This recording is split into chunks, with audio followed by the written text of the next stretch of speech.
구약 서기방법론, 구약 주석방법론 수업에 오신 여러분을 환영합니다.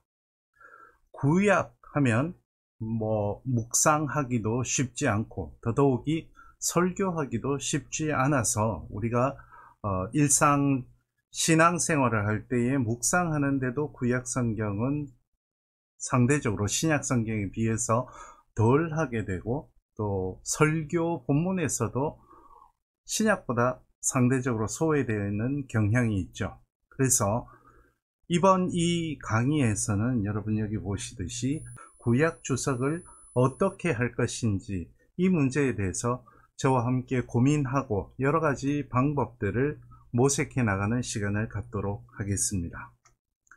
그 전에 먼저 제가 이 수업을 할 때 늘 찬송으로 시작을 합니다. 성경 말씀은 단순한 문학 작품이 아니죠. 그래서 하나님께서 우리에게 주시는 음성이 계시되는 굉장히 중요한 통로죠. 그래서 성령의 조명하심이 없이는 올바르게 주님의 음성을 들을 수가 없는 것이 사실입니다. 그래서 우리의 그런 마음가짐을 다잡고자 성령께서 우리의 눈을 뜨게 해주시고 우리의 귀를 열어주시고 우리의 입을 열어주십시오 하는 찬송을 먼저 함께 부르시고 저와 함께 부르시고 오겠습니다. 어두운 내 눈 밝히사 진리를 보게 하소서. 진리의 열쇠 내게 주사 참빛을 찾게 하소서. 깊으신 뜻을 알고자 엎드려 기다리오니 내 눈을 뜨게 하소서. 성령이여 막혀진 내 귀 여시사 주님의 귀한 음성을 이 귀로 밝히 들을 때에 내 기쁨 한량 없겠네. 깊으신 뜻을 알고자 엎드려 기다리오니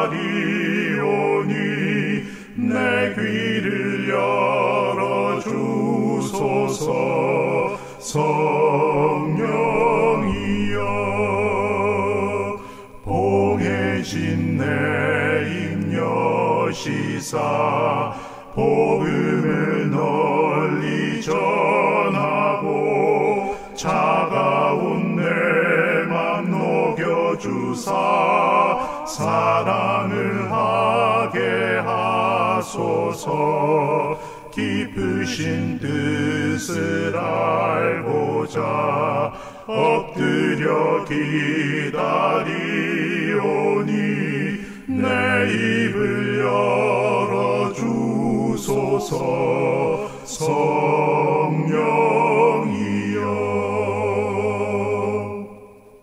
자, 이제 이번 학기 여러분과 제가 함께 공부할 교재를 소개해 드리겠습니다. 제가 2018년에 좀 전에 보았던 제목처럼 구약 주석 어떻게 할 것인가 라는 책을 생물결 플러스를 통해서 출간을 했습니다. 그 전에 한 10여 년 동안 제가 구약 주석 방법론 책을 번역해서 수업을 하면서 한국의 현실에서 느꼈던 한계와 아쉬움 이런 것들을 모아서 저술을 한 책입니다. 이 책을 가지고 차근차근 저와 함께 구약 주석 방법론을 공부해 나가시겠습니다. 그러면 이 책을 제가 어떤 특징을 강조해서 썼는지를 잠시 소개해 드리겠습니다. 먼저 구약 성경 본문이 형성되고 전승된 역사와 그 성격, 그리고 그 본문 자체를 이해하는 데서 주석이 시작되어야 한다는 점을 강조했습니다. 그래서 이 책의 상당 부분이 본문의 역사, 구약 성경 본문의 역사와 본문 비평을 설명하는 데 할애하고 있습니다. 본문에 대해서 제대로 이해하지 못한다면 주석을 하는데 굉장히 어렵기 때문입니다. 두 번째로 주석 과정을 따라가면서 주석 방법론을 그때그때 익힐 수 있게 했습니다.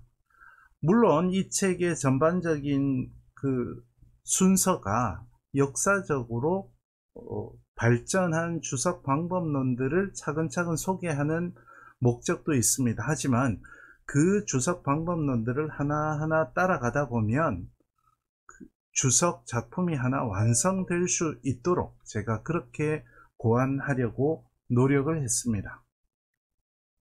세 번째로는 히브리어 성경을 펼치고 성경 주석을 시작하면서 마칠 때까지 쓰이는 여러 자료들을 가능한 차근차근 설명하려고 노력했습니다. 이것은 제 개인적인 경험에서 비롯한 것이기도 합니다. 주석을 하는데 성경 본문을 읽는데 사실은 여러 가지 자료들이 필요합니다. 원어 성경 자체부터 사전과 또 여러 가지 보조 자료들까지 사용할 것이 제법 됩니다. 그런데 그 이전에 있었던 교과서들을 보면 이런 기초적인 자료들의 사용법을 차근차근 설명해 놓은 것이 드물었습니다. 그래서 저는 이 책을 쓰면서 그런 자료들의 사용법을 하나하나 설명해 보려고, 그래서 초보자들이 좀 더 쉽게 주석 방법론에 접근할 수 있도록 하려고 노력을 했습니다. 그리고 개별 사항들을 학습하기 위해서 협력 작업을 염두에 두었습니다. 여러분, 신학교 현장에서 주석 방법론 수업은 대부분 조별 학습을 전제하는 경우가 많죠. 성경 본문 말씀은 혼자 읽는 것보다 여럿이서 같이 저마다 잘하는 것이 있고 또 의견들이, 독특한 의견들이 있을 수 있습니다. 그래서 이상적으로 협력 작업을 한다면 시너지 효과를 극대화할 수 있기 때문에 이 책은 기본적으로 협력 작업을 염두에 두고 썼습니다. 그리고 개별 주석 방법론들이 좀 딱딱하기 때문에 맨 앞에 생각해 보기를 통해서 좀 더 친근하게 주석 방법론들, 개별 주석 방법론들이 접근하게 하려고 노력을 했습니다.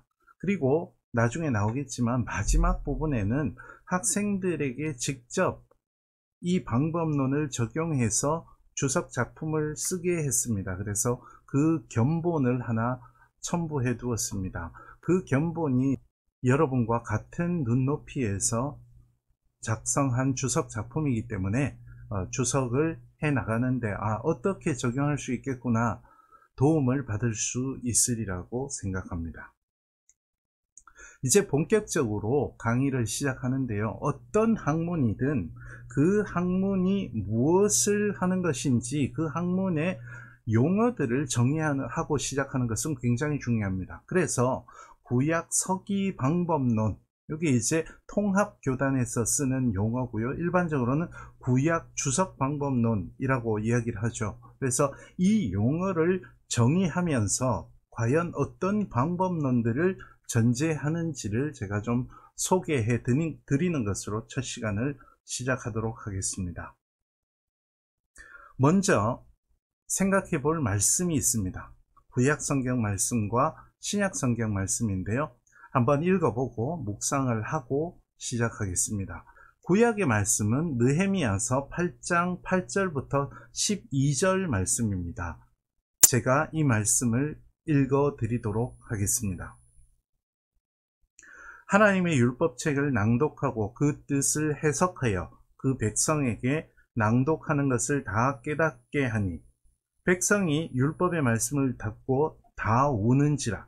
총독 느헤미야와 제사장 겸 학사 에스라와 백성을 가르치는 레위 사람들이 모든 백성에게 이르기를 오늘은 너희 하나님 여호와의 성일이니 슬퍼하지 말며 울지 말라 하고 느헤미야가 또 그들에게 이르기를 너희는 가서 살진 것을 먹고 단 것을 마시되 준비하지 못한 자에게는 나누어 주라. 이날은 우리 주의 성일이니 근심하지 말라.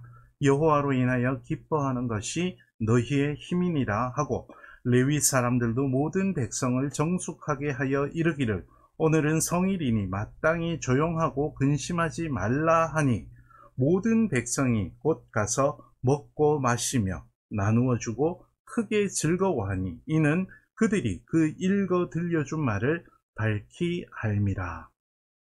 여러분, 이 이야기는 잘 아시죠? 바벨론 포로기가 끝나고 기원전 539년 페르시아 시대 고레스 2세의 칙령에 따라 포로로 끌려갔던 사람들이 고향으로 돌아왔습니다. 그리고 에스라와 느헤미야를 중심으로 종교 개혁을 했는데요. 그 가운데 한 대목이죠.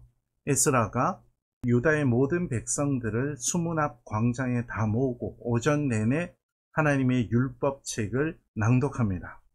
그런데 그때는 별 반응이 없던 백성들이 레위 사람들이 무리무리 지어서 그 말씀을 해석해 주자 갑자기 울기 시작했습니다. 그것이 오늘 본문 말씀이죠. 왜 이 사람들은 이제서야 울었을까요? 그리고 흥미롭게도 느헤미야와 레위 사람들이 그 우는 백성들을 보고 울지 말라, 이제 즐겁게 가서 서로 나누면서 먹고 마시고 즐거워하라 라고 하는 것에서 이야기가 끝납니다. 과연 유다 백성들은 왜 오전에 에스라가 율법책을 읽을 때는 아무 반응이 없다가 레위 사람들이 해석해 주어서야 울기 시작했을까요?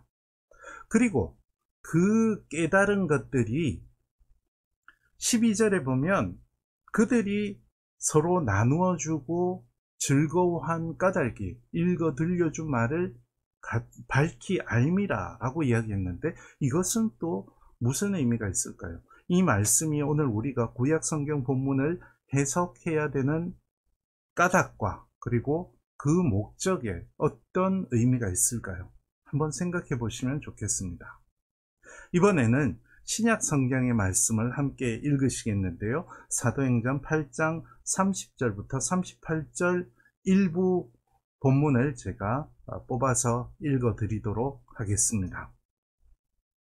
빌립이 달려가서 선지자 이사야의 글 읽는 것을 듣고 말하되 읽는 것을 깨닫느냐? 대답하되 지도해 주는 사람이 없으니 어찌 깨달을 수 있느냐 하고 빌립을 청하여 수레에 올라 같이 앉으라 하니라. 빌립이 입을 열어 이 글에서 시작하여 예수를 가르쳐 복음을 전하니 길 가다가 물 있는 곳에 이르러 그 내시가 말하되 보라 물이 있으니 내가 세례를 받음에 무슨 거리낌이 있느냐. 이에 명하여 수레를 멈추고 빌립과 내시가 둘 다 물에 내려가 빌립이 세례를 베풀고. 이 말씀도 여러분이 잘 아는 말씀이죠. 에티오피아 내시가 예루살렘에 갔다가 내려가는 길에 구약성경 이사야서 종의 노래를, 고난받는 종의 노래를 읽고 있습니다. 그는 이 구약성경을 읽을 수 있었고 이해할 수 있었습니다. 그런데 과연 고난받는 종이 누구인지를 알 수가 없었습니다. 그때 빌립이 예수 그리스도가 바로 그 구약 성경에서 예언한 메시아이심을 전하고 에티오피아 내시는 그 사실을 받아들이고 세례를 받았다는 내용이죠. 이것이 과연 오늘 우리가 구약 성경을 해석해야 되는 까닭과 목적에 어떤 의미가 있을까요? 같이 한번 정리를 해봅시다. 먼저 두 본문은 성경 본문이 해석해야 될 필요가 있음을 우리에게 가르쳐 줍니다. 느헤미야서는 언어와 배경의 차이 때문에 해석할 필요가 있음을 우리에게 전해주죠. 느헤미야, 에스라가 아침부터 율법 말씀을 낭독할 때 그것을 들었던 사람들은 사실 히브리어를 잘 이해하지 못했습니다. 당시 페르시아의 공용어였던 아람어가 훨씬 더 익숙한 사람들이었습니다. 그렇기 때문에 이 사람들은 오전에 히브리어로 된 구약 성경을 다 읽고 오후에 레위 사람들이 자신들이 알아들을 수 있는 말로 해석해 주어서야 그것이 무슨 뜻인지를 알고 그 뜻을 깨닫고 울 수 있었던 거죠. 구약 성경은 오늘 우리에게도 마찬가지로 언어와 배경에 거리가 있고 차이가 있습니다. 그래서 구약 성경 본문은 해석해야 될 필요가 있습니다.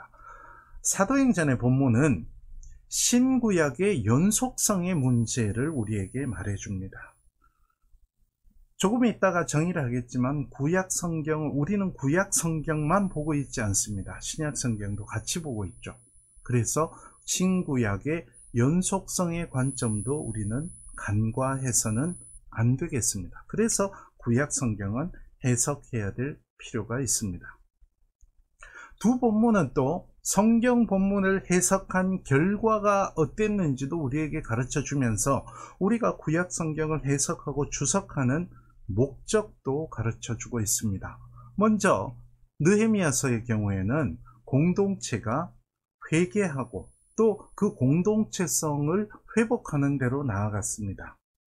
유다 백성들은 율법의 말씀을 듣고 또 레위 사람들이 해석해 주는 것을 듣고 그 말씀에 자신들의 모습을 비추어 본 듯합니다. 그래서 말씀에서 자신들이 얼마나 멀리 떨어져 있는지를 깨닫고 회개의 눈물을 흘렸습니다. 그리고 나서 에스라와 느헤미야의 그리고 레위 선생님들의 독려를 받아서 그들은 말씀대로 서로 나누어주고 준비하지 못한 사람들을 배려해주는 공동체성을 회복하는 대로 나아갈 수 있었죠. 우리가 성경 본문을 주석하고 해석하는 목적에서 유의 깊게 생각해 볼 대목이다. 이렇게 보겠습니다. 그리고 사도행전도 마찬가지입니다. 에티오피아 내시는 신구약의 연속성 관점에서 구약에서 예언하는 고난받는 종 메시아가 누구인지를 알지 못했고 빌립의 해석을 통해서 그것이 예수 그리스도임을 깨달았습니다. 그리고 회심하고 신앙 고백을 하고 세례받는 데까지 이어졌죠. 구약 성경은 단순한 문학 작품이 아니기 때문에 오늘 우리도 구약 성경을 해석하고 주석할 때 이런 목적을 가지고 있다면 좋겠다 싶습니다. 구약 주석이란 바로 이런 사역을 지향하는 작업이기 때문에 참 보람있는 작업이다 이렇게 생각합니다. 여러분도 그런 생각을 하면서 이 작업에 같이 하면 좋겠다라는 생각을 합니다. 이제 우리가 정의해야 될 용어를 본격적으로 말씀을 드리고 정의해 나가도록 하겠습니다. 구약 서기 방법론, 구약 주석 방법론에는 세 가지 요소가 있죠. 먼저 구약 성경이라는 말이 있습니다. 우리는 구약 성경이 뭔지, 구약이 뭔지를 정확하게 다시 정의하고 시작할 필요가 있겠습니다. 두 번째는 서기, 통합교단에서 말하는 서기, 그리고 일반적으로 말하는 주석이 무엇이냐도 정의를 해보아야 하고요. 방법론이라고 했죠. 방법론, 여기에는 또 어떤 것들이 있느냐, 이것도 한번 생각해보고 정의를 해야 우리가 무엇을 하는지를 알고 지도를 가지고 구약 주석 방법론을 올바르게 할 수 있겠다 싶습니다. 먼저 첫 번째, 구약 성경이 무엇인지를 같이 생각해 봅시다. 구약 성경이 뭡니까? 가만히 구약이라는 말을 생각해 보면요, 구약은 홀로 설 수 없는 용어입니다. 구약은 무언가를 전제하고 있습니다. 구는 옛날 것이라는 말이죠. 옛날 것이라는 것은 상대적인 용어죠. 새 것과 대비되는 용어입니다. 그래서 흥미롭게도 구약 성경이라는 말은 구약에 나오지 않습니다. 그 대신 구약 성경에는 새 언약, 신약이라는 말이 나옵니다. 예레미야서 31장 31절에서 34절 새 언약이라는 말이 나오죠. 상대적으로 또 신약 성경에 가면 구약이라고 이야기를 합니다. 고린도후서 3장 14절에 구약이라는 말이 나오죠. 이것이 우리가 말하는 옛 언약, 구약 성경을 가리키는 말입니다. 물론 부정적인 문맥이긴 하지만요. 그래서 이것을 그림으로 나타내 보면 이렇습니다. 구약은요, 신약을 전제하고요. 신약은 또 구약 없이는 안 되는 거죠. 새로운 것은 옛 것이 없으면 안 되는 거니까. 그래서 구약 성경과 신약 성경, 구약과 신약은 서로 뗄 수 없는 관계에 있습니다. 이렇게 구약과 신약을 뗄 수 없는 관계로 보는 것은 당연히 기독교 신학의 입장, 기독교의 입장을 전제하고 있다고 볼 수 있겠습니다. 그래서 구약이라는 말을 하는 순간 기독교인이라는 정체성을 고백하는 것이나 다름없습니다. 영어로는 그래서 Old Testament, New Testament라고 이야기하죠. 그런데요, 여러분, 유대인들에게는 신약 성경이 없죠. 그래서 유대인들은 구약 성경을 구약이라고 부르지 않습니다. 그 대신에 좀 전에 읽었던 느헤미야서 8장 8절에 미크라라는 용어가 나옵니다. 카라, 크게 외치다, 부르다, 큰 소리로 내서 읽다 라는 뜻에서 나온 명사죠. 경전이라는 뜻을 가지고 있습니다. 미크라라고 부르든지 아니면 타나크라고 부릅니다. 여러분이 이미 알고 계실 수 있지만 히브리어 구약 성경은 세 부분으로 나눠져 있죠. 오경과 예언서와 성문서, 그죠? 토라, 오경, 느비임, 예언서들, 예언자들, 그리고 크투빔, 성문서. 그래서 토라와 느비임과 크투빔의 첫 글자들을 따와서 타나크 이렇게 부릅니다. 그리고요, 영어로도 기독교 신학에서는 Old Testament, New Testament라고 이야기하는데 영어로도 유대인들은 Old라는 말을 쓰지 않죠. 그 대신 Hebrew Bible이라고 씁니다. 그래서 여러분이 영어 책을 볼 때 Old Testament라고 쓰인 책은 저자가 기독교인인 것입니다. 그리고 Hebrew Bible이라고 쓴 책을 보신다면 그 저자는 기독교인이 아니라 유대교인이다. 이렇게 판단하셔도 좋겠다 싶습니다. 그래서 정리를 하자면 구약이라는 말에는 벌써 신약의 개념이 전제되어 있는 거죠. 그래서 여기에는 예수를 그리스도라 하는 고백이 들어 있습니다. 그래서 우리가 구약을 주석한다, 구약 본문을 주석한다, 그럴 때는 우리의 기독교인인 정체성이 이미 그 말에 내포되어 있기 때문에 이 정체성을 드러내는 주석이 될 필요가 있다라는 말이 되겠죠. 다음은 서기 또는 주석이 무엇인지에 대해서 같이 한번 생각해 보십시다. 서기라는 말은 사실 제가 몇 번 앞에서 말씀드렸지만 통합교단, 개신교의 통합교단에서 신학교에서 주로 쓰는 용어이고 일반적으로는 주석이라고 이야기하죠. 우리말에서 그럼 서기가 무슨 뜻인지를 한번 살펴보면 석은요, 풀석, 그리고 의는 오를 의를 사용합니다. 국립국어원에서 나온 표준국어대사전에서는 이 서기를 두 가지로 정의를 합니다. 첫 번째는 일반적인 뜻으로 글의 뜻을 해석함, 이것을 서기의 뜻으로 삼고 있고요. 두 번째는 한문으로 된 서적에 주석을 달고 자신의 의견을 덧붙임, 서기라는 말을 한문학에서 이렇게 사용하는데 아마도 통합교단에서 서기라는 말을 쓸 때는 이 뜻에서 오지 않았을까 하는 그런 생각을 해볼 수 있겠습니다. 좀 더 일반적인 용어를 보자면 주석이겠죠. 주석. 국립국어원에서 나온 표준국어대사전에서는 주석을 이렇게 정의를 내립니다. 보면 주석의 주는 뜻 풀어 밝힐 주 해서 말씀언변에 구슬주자가 있습니다. 그래서 말의 옥을 찾아낸다, 이런 의미로 생각할 수도 있겠습니다. 그래서 사전에서는 정의가 이렇습니다. 낱말이나 문장의 뜻을 쉽게 풀이함 또는 그런 글을 주석이다 라고 이야기하는데, 여기서 여러분이 무엇이 가장 눈에 들어오십니까? 쉽게 풀이함, 쉽게 풀이함, 알아보기 쉽게 풀이하는 것을 주석이라고 이야기한다. 머릿속에 두면 좋겠습니다.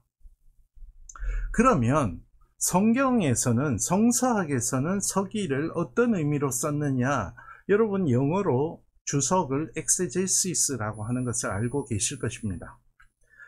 이 말은 엑세제시스라는 것은 헬라어 엑스에게시스에서 나왔는데, 엑스에게시스는 동사 엑스헤게오마이에서 왔습니다. 엑스헤게오마이는 또 두 가지 요소로 나눌 수 있는데, 엑스는 어디에서부터 출발점에서 나오는 것을 뜻하는 접두어고요. 헤게오마이는 뭔가 이끌어내다, 끌어내다 라는 뜻입니다. 그래서 어디에서 뭐를 이끌어내는 것을 엑스헤게오마이라고 이야기하고, 그런 것을 엑스에게시스, 그래서 성서학에서 말하는 서기는 뭔가를 본문에서 끌어내는 것이겠죠. 그런 의미로 살펴볼 수 있겠습니다. 그러면 엑스에게시스가 구약 성경에서 어떻게 쓰였을까? 말이 이상하죠. 엑스에게시스는 그리스어고 구약 성경은 히브리어인데, 그죠? 엑스에게시스를 구약 성경도 그리스어 구약 성경이 있죠. 그리스어로 번역한 70인역이라고 이야기합니다. 엑스에게시스가 구약 성경에 어떤 말을 번역했는지를 보면 되겠죠. 미스파라는 말을 번역했는데, 이것은 일반적으로 설명하는, 뭔가 설명한다는 의미가 있는 낱말입니다. 그래서 고 이동수 교수님은 구약 성경의 용례와 어원을 따져 물어서 서기를 이렇게 정의를 했습니다. 어떤 사건이나 사물에 대해서 다른 사람이 알기 쉽도록, 주석의 사전적 의미도 여기 들어있죠. 그 뜻을 자세히 밝혀서 말해주는 것을 서기다, 이렇게 이야기했습니다. 저는 이런 모든 의미들을 합쳐서 서기와 주석을 이렇게 정의를 내립니다. 어떤 본문에서, 우리는 성경 본문을 주석하는 것이니까요, 어떤 본문에서 뜻을 엑스헤게오마이, 이끌어내는데 뭐를 이끌어내느냐? 그 본문의 뜻을 이끌어낸다는 것을, 뜻을 이끌어내서 다른 사람들이 알기 쉽도록, 쉽게 하는 것이 중요합니다. 그 뜻을 자세히 밝혀서 말해주는 것, 이것을 저는 서기와 주석의 정의로 삼습니다. 그래서 이제 우리가 구약이라는 말도 정의를 했고 서기라는 말도 정의를 했기 때문에, 그럼 구약 서기가 뭐냐를 정의를 내려야겠죠. 합쳐보면 됩니다. 구약이라는 말에는 기독교 신앙이 전제되어 있다고 말씀드렸죠. 그래서 구약 서기는 이렇게 정의할 수 있겠습니다. 기독교 정경인 구약 성경의 본문에서, 그죠? 뜻을 이끌어내서 다른 사람이 알기 쉽도록 그 뜻을 자세히 밝혀서 말해주는 것이다. 이것이 구약 서기다. 이렇게 정의할 수 있겠습니다. 여기에는 이제 몇 가지 또 요소가 있는데, 그것들을 나누어 보면 이렇습니다. 기독교 정경인 구약 성경의 본문, 이것이 무슨 뜻이냐? 구약은 기독교의 신앙을 전제하는데, 기독교 정경인 구약 성경의 본문을 주석한다. 이것이 무슨 의미냐? 그러면 본문에서 이끌어내야 될 뜻은 또 무엇이냐? 그죠? 그리고 이끌어내어 다른 사람이 알기 쉽도록 그 뜻을 자세히 밝혀서 말해주면, 이건 사실 방법론의 측면까지 아우르고 있기 때문에 요 세 가지가 뭔지를 이제 지금부터 하나하나 살펴보도록 하겠습니다. 가장 먼저 첫 번째 들어있는 요소가 기독교 정경인 구약 성경이라는 말이 있죠. 그러면 기독교 정경인 구약 성경의 본문이라는 말이 무엇이냐? 여기서 정경의 개념이 있습니다. 여러분, 교재에 제가 정경의 개념에 대해서 조금 더 자세히 풀어놨는데, 요약을 하면 이렇습니다. 종교의 경전, 신앙의 규범을 규정하는 것으로 공인된 책, 신앙 공동체가 공인한 책을 정경이라고 이야기하는데, 기독교 정경이라는 말이 뭐냐? 우리는 개신교 신학의 관점에서 구약 성경을 주석합니다. 그렇기 때문에 개신교 전통에서 정경으로 삼은 책들이 주석의 대상이 되는 거죠. 여러분 알고 계시는 구약성경의 39권이 주석의 대상입니다. 가톨릭 교회에서는 제2경전이라고 이야기하고 우리가 외경이라고 말하는 것이 들어있습니다. 마카비서, 토빗기, 에스더 뭐 이런 것들이죠. 그것은 사실 개신교회의 전통에서는 주석의 대상이 아니다 라는 말도 됩니다. 그렇다고 해서 외경 이런 것들 외경이라고 이야기하는데 외경은 읽으면 안 되느냐? 그렇진 않죠. 외경은 헬레니즘 시대의 신앙인들의 치열한 기록이고 굉장히 귀중한 자산입니다. 그러나 구약 주석의 대상은 개신교회의 구약 주석의 대상은 아니다. 왜냐하면 정경이 아니기 때문에. 그러나 신앙생활을 위해서 반드시 읽어야 되는 책이다. 저는 그렇게 말씀을 드립니다. 또한 기독교의 정경이라고 이야기했기 때문에 아까 구약을 정의할 때 구약은 신약을 전제하는 말이라고 했죠. 그래서 신약 성경과 관계에 이르는 것이 이상적입니다. 에티오피아 내시가 이사야서를 읽으면서 그 뜻을 모를 때 빌립이 예수 그리스도의 복음을 전해 주었던 것처럼 신약 성경과의 복음의 관점에서 구약 성경의 의미를 풀어주는 것이 이상적입니다. 그러나 출발점은 에티오피아 내시도 예수 그리스도의 복음부터 읽은 것이 아니라 구약 성경부터 읽었죠. 그래서 구약 성경을 주석할 때는 구약에서 출발하여야 독자의 의도를 본문에 집어넣는, 이를테면 신약의 선입견으로 구약 성경을 억지로 해석하는 이런 것을 엑스에게시스의 반대인 에이스에게시스, 뜻을 집어넣는다.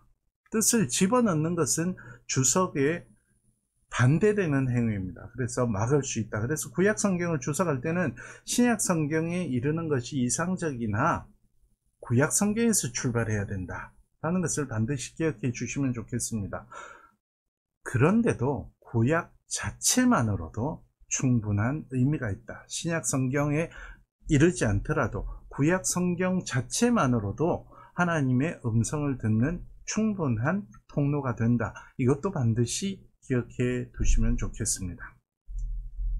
이제 두 번째로 뜻이라는 것이 무엇을 내포하고 있는지를 좀 살펴보겠습니다.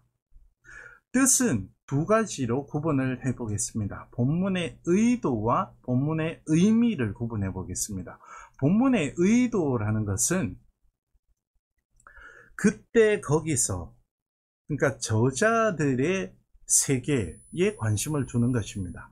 이것을 보통은 성서학에서 통시적이다 라는 말로 표현합니다. 다이아크로닉이라고 영어로 하죠. 그리고 본문의 의미라는 것은 보통 지금 여기서를 의미하는 것이고요. 본문의 세계와 그 본문을 읽는 독자의 경험 세계를 아우르는 말입니다. 그것을 공시다 라고 이야기하고 영어로는 synchronic이다 라고 이야기를 합니다. 여기에는 이 교재에 있는 도표이기도 한데요. 의사소통 과정에 대한 기본적인 인식이 전제가 되어 있는 것입니다. 어떤 말이든 어떤 글이든 의사소통이 되기 위해서는 세 가지 요소가 있어야 되는 것이죠. 여기 보시듯이 화자가 있어야 되고, 청자가 있어야 되고, 저자나 독자가 있어야 되고, 그것을 이어주는 본문이 있어야 합니다. 그래서 해석학에서도 이 어떤 본문, 어떤 텍스트의 의미는 이 저자의 세계와 본문의 세계, 그리고 독자의 세계를 제각각 아우르는, 제각각의 세계를 아우르는 것을 통합적인 의미로 보고 있습니다. 그런데 성서학 주석의 역사를 보면 강조점에 따라서 저자 중심적인 해석, 본문 중심적인 해석, 독자 중심적인 해석으로 나뉘어지는 것을 알 수 있습니다. 조금 쉽게 제가 그림으로 설명을 해드리겠습니다. 여러분 보시는 것이 무엇입니까? 저는 창문을 여러분에게 보여드리고 싶었습니다. 그런데 창문이 바깥이 잘 안 보이죠? 좀 흐릿하죠? 그래서 저자 중심적인 성경 본문 해석, 통시적인 비평 방법론 또는 역사 비평이라고 이야기하는 데서는 본문을 이렇게 흐릿한 창문으로 봅니다. 그래서 성경 본문은 흐릿한 창문처럼 오랜 시간과 여러 세대를 거치며 수정과 개정, 편집, 게다가 필사오류까지 담고 있습니다. 그것은 우리가 이제 앞으로 본문을 구체적으로 필사본 등을 살펴보면 확인할 수 있는 대목입니다. 이런 것들이 켜켜이 쌓여 있는 상태이기 때문에 이런 2차적인 요소들, 수정, 개정, 편집, 필사오류 이런 것들을 분석해서 제거하고 나면 원래의 본문, 원래 저자의 의도를 파악할 수 있지 않을까. 그래서 흐릿한 창문 너머에 있는 저자의 세계를 재구성하려는 것이 통시적 비평 방법론의 목적이고, 이것이 저자 중심적인 해석 방법론입니다. 그런가 하면 이건 뭐처럼 보이십니까? 저는 여러분에게 직무를 보여주고 싶었습니다. 이 직무를 보면 무늬가 보이시죠? 그런데 이 무늬를 자세히 들여다보면, 정말 돋보기를 자세히 들여다보면 시실과 날실의 조합, 일정한 조합으로 이루어진 것을 알 수 있습니다.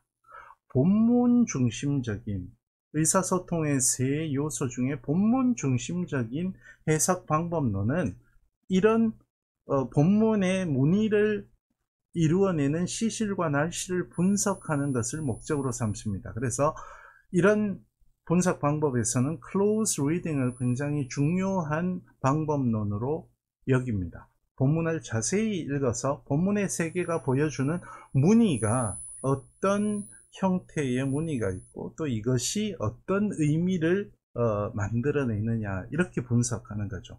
저자와 독자의 세계보다는 본문 자체, 최종 형태 본문 자체를 분석하는 방법입니다.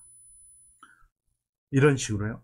그런 뒤에 이 무늬를 이루어낸 본문들의 시실과 날실을 분석해내서 그것들의 기능과 의미를 서술하는 것이 목적이라는 거죠. 본문 중심적인 해석 방법론들이 지향하는 바입니다.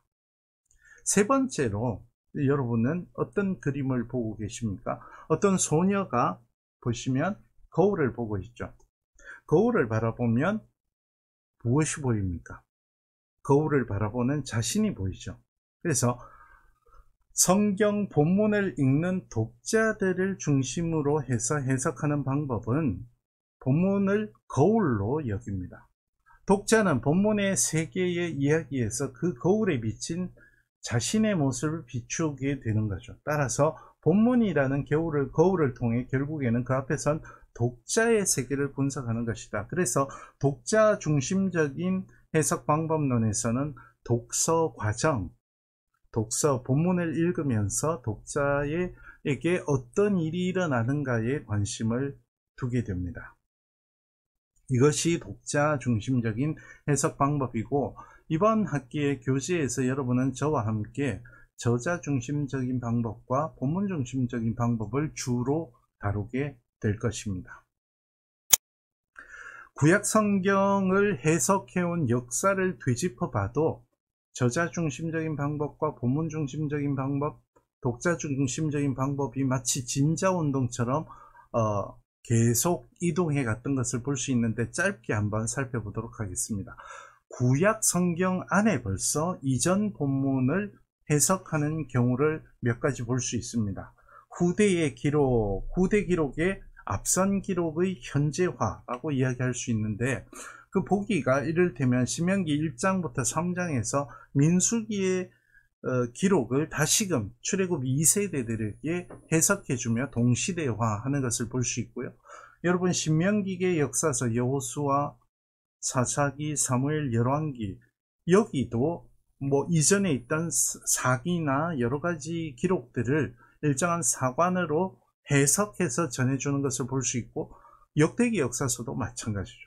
또한 시편 표제에서도 시편을 자세히 읽어보면, 여러분 시편을 보면 다윗이 맨 앞에 등장하는, 표제에 등장하는 시들을 굉장히 많이 볼 수 있는데, 정작 시편을 분석해보면 다윗과 상관없거나 다윗 훨씬 후대의 상황을 전제하는 시편들이 많은데, 다윗과 연관 짓습니다. 심지어 다윗의 생애와 연관 짓는 표제들도 많죠. 이것도 원래의 시편을 다윗의 생애와 연관 지어서 해석하려는 동시대화다, 이렇게 볼 수도 있습니다. 그래서 구약 성경 안에서 해석하는 것을 훑어보면 당대의 독자를 염두에 둔 해석의 경향을 보인다, 이렇게 말할 수 있겠습니다. 구약 성경의 시대가 끝나고 신구약 중간기에 가장 큰 성경 해석의 작품이 뭐냐라고 이야기하면 70인역이다, 이렇게 볼 수 있겠습니다. 헬레니즘 시대를 살고 있는 유대인들을 위해서 구약 성경의 히브리어 본문을 해석해 주었습니다. 번역은 해석입니다. 해석이 들어가지 않는 번역이란 있을 수 없습니다. 이것도 마찬가지로 독자들의 본문 이해에 초점을 맞추어서 본문을 해석하는 것이다, 이렇게 여길 수 있겠습니다. 초기 유대주의에서는 쿰란 공동체의 성경 해석을 예로 들 수 있겠는데요. 쿰란 공동체의 성경 해석을 이렇게 페샤림이라는 용어로 이야기를 합니다. 페쉐르는 뜻이고, 페샤림이라는 것이 여기 보시는 것처럼 이게 이제 하박국 페쉐르입니다. 하박국 페쉐르는 하박국 1장과 2장의 본문을 한 절 한 절 또는 한 구절 한 구절 쓰고 나서 그 뜻은 하고 해석을 하는데, 그 뜻은 할 때 쓰인 용어가 페쉐르입니다. 페쉐르. 그래서 이 장르를 페샤림이라고 일컫죠. 보기를 들자면, 여기 보시면 2장 8절 후반절을 인용을 합니다. 전체적으로 보면 인용하는 본문도 우리가 알고 있는 본문과 아주 조금씩 다르기도 합니다. 그리고 나서 구행에 보면 그 해석은 하고 시작을 하죠. 그리고 나서 사악한 사제, 정의의 교사, 뭐 이런 용어들이 나오는데, 쿰란 공동체가 가지고 있던 종말론적인 신앙, 그리고 사악한 사제와 정의의 교사를 중심으로 했던 그 역동적인 문제점과 관계들, 이런 것들을 본문을 통해서 해석해 주는 거죠. 이게 이제 페샤림인데, 이것도 독자 중심적인 성서 해석이라고 볼 수 있습니다. 쿰란 공동체의 관점을, 그리고 쿰란 공동체의 상황을 성경 본문을 통해서 읽어내는 거죠. 유대주의 랍비들은 흥미롭게도 자음 본문 중심의 본문 지향적 해석으로 선회합니다. 이것은 사실 70인역과 연관이 있죠. 70인역 번역은 번역어에서 이해되도록 번역하는 경향이 있기 때문에 유대 랍비들이 점점 70인역이 많이 사용되면서, 그리고 더욱이 기독교에서 70인역을 사용하기 시작하면서 자음 본문을 잃어버릴 것 같다는 위기를 느꼈던가 봅니다. 그래서 자음 본문 하나하나의 의미를 찾으려는 그런 경향성을 보이는 본문 해석을 하기 시작했습니다. 그래서 랍비 힐렐, 이스마엘, 엘리에셀 등이 여러 가지 원칙을 세웠고요. 그런 것은 제가 여기 소개해드리는 귄터 스텐베르가 쓰고 이수민 박사님이 옮긴 미드라시 입문이라는 책에서 잘 이해할 수 있습니다. 어쨌거나 유대주의 랍비들의 성경 해석은 자음 본문 중심의 성경 해석 원칙을 지향했다라는 것을 알 수 있고요. 신약 시대와 그 시대의 유대주의에서는 흥미로운 성경 해석 방법이 등장합니다. 그것이 알레고리라는 것입니다. 알레고리를 사전적으로 정의를 하면 이렇습니다. 한 주제를 말하기 위해서 다른 주제를 사용해서 하고, 그 유사성을 적절히 암시하면서 주제를 나타내는 수사법. 사실은 그 정의를 봐서는 뭔지 귀에 잘 안 들어오시겠지만 보기를 들면 금방 아실 것입니다. 그런데 다분히 자의적이고 나타내려는 주제와 사용하는 수사법이 자의적이고 주관적인 경향이 있습니다. 보기를 들자면 신약 성경에서 예수님도 알레고리를 많이 하셨는데, 사라와 하가를 두 언약, 옛 언약과 새 언약, 새 언약과 옛 언약으로 이야기하는 것. 이건 뭐 새 언약과 옛 언약과 사라와 하갈 사이의 관계에 직접적인 연관성은 없습니다. 그런데도 이해가 잘 되죠. 그러니까 교육적 효과는 높습니다. 그러나 주관적이고 자의적일 위험성이 있는 거죠. 그리고 구약 유대주의에서는 정결한 짐승은 발굽이 갈라진 짐승이다, 보기를 들어서. 그 발굽이 갈라진 짐승이 왜 정결한 짐승이냐라고 했을 때, 이런 알레고리 해석은 선과 악을 분간할 수 있는 능력이다. 또는 뭐 물고기도 지느러미와 비늘이 있는 물고기가 정결한 물고기다 라고 했을 때 왜 그러냐, 의미를 이해하기가 어렵죠. 이런 경우에 알레고리로 세상의 세태, 죄악된 세태를 거슬러 올라갈 수 있는 능력을 의미한다, 이런 식으로 이해하는 것이죠. 독자들의 성경 이해를 돕기 위한 거고, 독자들의 현 상황, 그 당시의 알레고리 방법을 사용하는 것이기 때문에 이것도 독자 지향적인 성경 해석이라고 볼 수 있습니다. 중세 시대의 성경 해석을 한마디로 하자면 다중의미론입니다. 성경 본문에 여러 가지 의미가 있다는 거죠. 주로 이제 직관적으로 해석하기 어려운 본문들을 해석할 때 쓰던 방법입니다. 가장 먼저 데살로니가전서 5장 23절에 영과 혼과 몸으로 인간이 구성되어 있다는 개념을 따서 삼중 의미론에서 시작을 합니다. 그래서 성경 본문에는 문자적인 의미와 윤리적인 의미, 그리고 우의적인 의미라고 했는데, 이것이 알레고리컬한 의미를 말하는 것입니다. 이것이 나중에는 사중 의미론으로 발달을 하게 됩니다. 문자적 의미, 윤리적 의미, 우의적 의미, 그리고 영적인 의미까지 나오게 되는 거죠. 보기를 들자면 예루살렘이 뭐냐라고 사중 의미론에서 이야기한다면 지리적 의미의 도시를 뜻하기도 하죠. 그죠? 그리고 하나님께서 임재하시는 곳으로서 인간의 영혼을 뜻할 수도 있다. 또는 교회를 뜻할 수도 있다. 또는 영원한 하나님의 나라를 뜻할 수도 있다. 이렇게 하나의 본문을 가지고 여러 가지로 해석을 하던 것이 중세 교회의 다중의미론이었습니다. 그러나 이런 다중의미론이 어려운, 직관적으로 해석하기 어려운 본문을 이해하는 데 도움을 주기는 하지만 독자의 자의적인 해석의 우려는 늘 도사리고 있고, 종교개혁자들은 여기에 반기를 들게 되었던 거죠. 그래서 종교개혁 시대에는 물론 르네상스 시대의 인문주의의 영향을 받아서 원문의 중요성을 강조하기 시작했던 경향에서 출발하기도 했습니다. 그래서 본문에 문자적이고, 히브리어 본문이겠죠, 구약성경은 문법적인 의미에 집중했습니다. 그래서 이런 표어들이 등장하죠. 성경이 스스로를 해석한다, 또는 성경은 명확하다. 가장 중요한 그 표어 중에 하나가 솔라 스크립트라, 오직 말씀으로. 이런 것들이 다 본문 자체에 대한 관심에서 왔다는 것을 알 수 있습니다. 그러던 것이 계몽주의 시대에 들었으면서 역사 실증주의 시대에 저자의 관심을 성경을 역사책으로 보기 시작하고요, 역사책을 남겼던 그 저자의 세계에 관심을 가지기 시작했습니다. 그래서 등장한 것이 역사 비평이죠. 본문 너머에 있는 저자의 의도 파악에 집중을 했던 거죠. 제가 처음에 말씀드린 것처럼 본문의 의도와 본문의 의미라는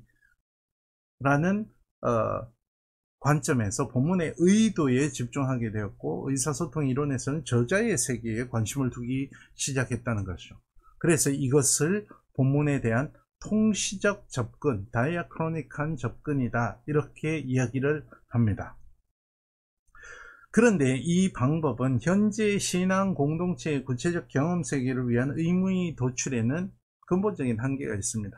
흐릿한 창문과 같은 본문 세계 너머에 있는 저자의 세계를 재구성하기도 어려울 뿐만 아니라, 그렇게 재구성한다고 해서 그것이 오늘 우리에게 무슨 의미가 있냐 하는 의문에 늘 맞닥뜨리게 되었던 것이죠. 20세기 이후에 접어들면서 다양한 방법들이 성경, 구약성경 본문 해석에 적용되기 시작했습니다. 특히 이런 것들을 공시적 비평이라고 이야기하는데, 본문의 세계와 독자의 세계에 관심을 가지기 시작했던 거죠. 수사 비평이나 독자 반응 비평 등이 등장하게 되고, 구조주의 비평, 사회주의 비평, 뭐 여러 가지 비평들이 나오게 되었던 겁니다. 결론적으로 말씀을 드리면, 구약 성경의 본문의 의도와 의미는 본문을 형성한 저자의 고유한 경험 세계 분명히 존재하죠. 그리고 본문의 호소 구조를 통해서 개별적인 경험 세계를 보유한 독자와 만나는 그 지점에서 가장 이상적으로 발견될 수 있습니다. 그래서 성경 본문의 해석은 어느 한 곳에 치우치기보다는 이 저자와 본문과 독자의 세계 모두를 통합해서 아우르는 것이 이상적이다. 물론 어렵고 또 실제로 가능할까 싶기도 하지만 지향점을 삼아야 됩니다. 그래서 주석도 저자의 세계에서 의도했던 바도 관심을 가져야 되고, 본문의 호소 구조와 수사적 장치들 분석은 당연히 해야 되는 것이죠. 그리고 독자의 경험 세계도 관심을 두어야 되죠. 그래서 이런 것을 이상적인 지점으로 삼아서 뜻을 이해하시면 좋겠다 싶습니다.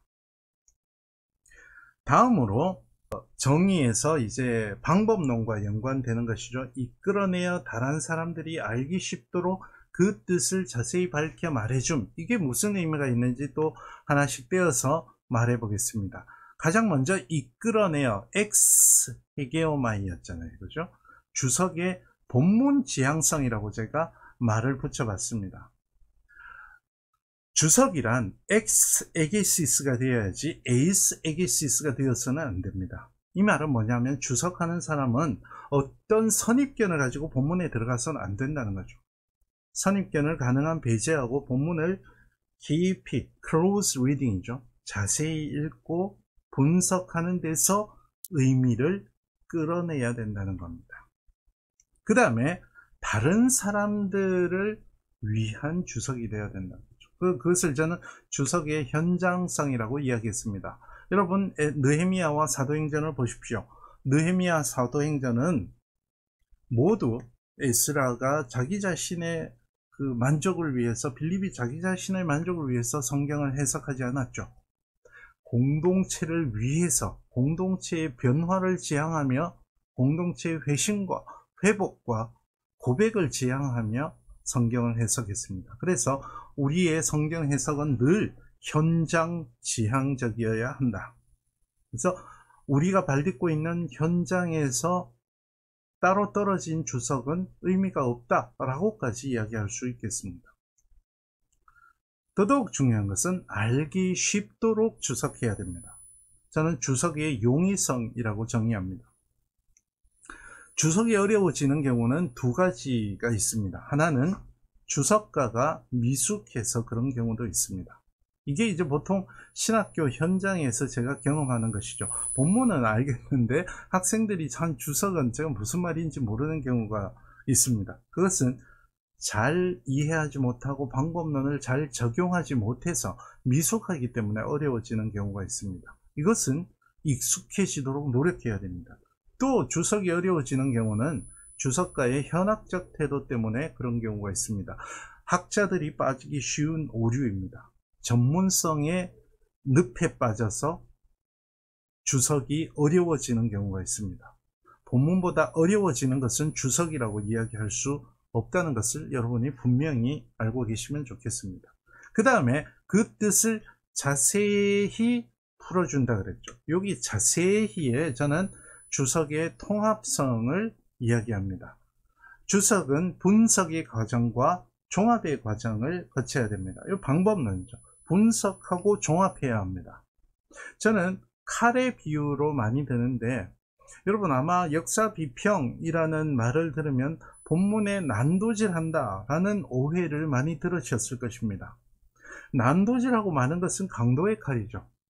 의사의 칼, 의사도 칼을 들고 있지만 의사는 난도질하고 마는 게 아니라 원인을 파악한 뒤에 회복하게 하고 다시 원래 상태로 돌려놓는 것이 목적이죠. 종종 오해하고 있는 역사 비평, 독일에서 발전했던 역사 비평도 지난 200여 년 동안 이 분석과 종합을 빠뜨리지 않았고요. 여러분이 앞으로 배우게 되는 구약 주석 방법론도 이런 분석 방법과 종합 방법을 모두 함께 배우게 됩니다. 여러분, 가장 먼저 저기 있는 것처럼 본문 비평을 배우게 됩니다. 본문을 먼저 자세히 읽어야 되죠. 본문이 어떤 과정을 거쳐서, 어떤 세계를 거쳐서 내 손에까지 왔는지를 이해해야 됩니다.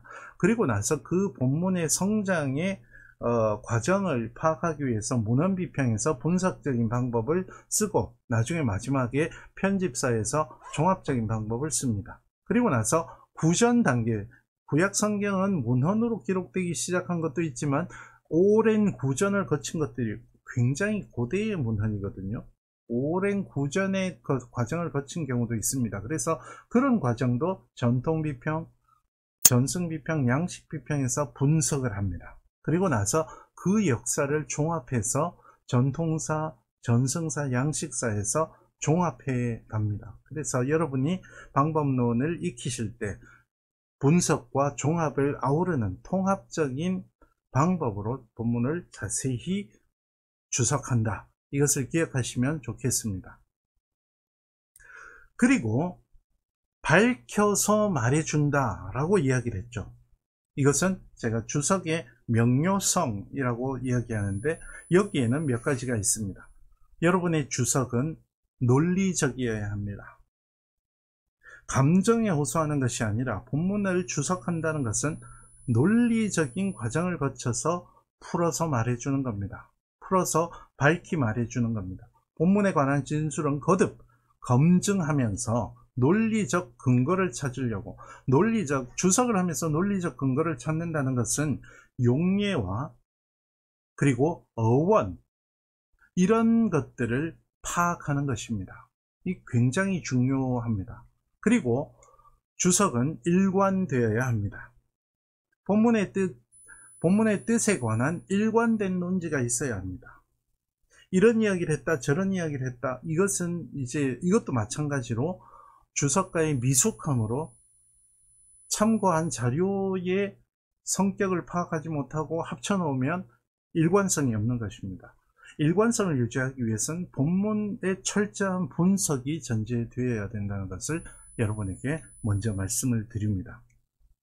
그래서 구약 서기 방법론, 구약 주석 방법론은 종합해서 이렇게 정의를 할 수 있다는 겁니다. 기독교의 정경인 구약 성경의 본문에서 뜻을 이끌어내어 다른 사람이 알기 쉽도록 그 뜻을 밝혀서 자세히 말해주는 것이 구약 서기 방법론이다. 여러분도 이제 구약 서기 방법론, 구약 주석 방법론을 본격적으로 공부하면서 내가 무엇을 하고 있는지를 이 정의를 통해서 거듭 검증해 나가면서 성경 본문의 세계에서, 특히 구약 성경의 본문의 세계에서 하나님이 주시는, 성령께서 역사하시는 그런 즐거움을 만끽하실 수 있기를 바랍니다. 오늘 첫 시간은 여기까지 하겠습니다. 고맙습니다. 다음 시간에 또 뵙겠습니다.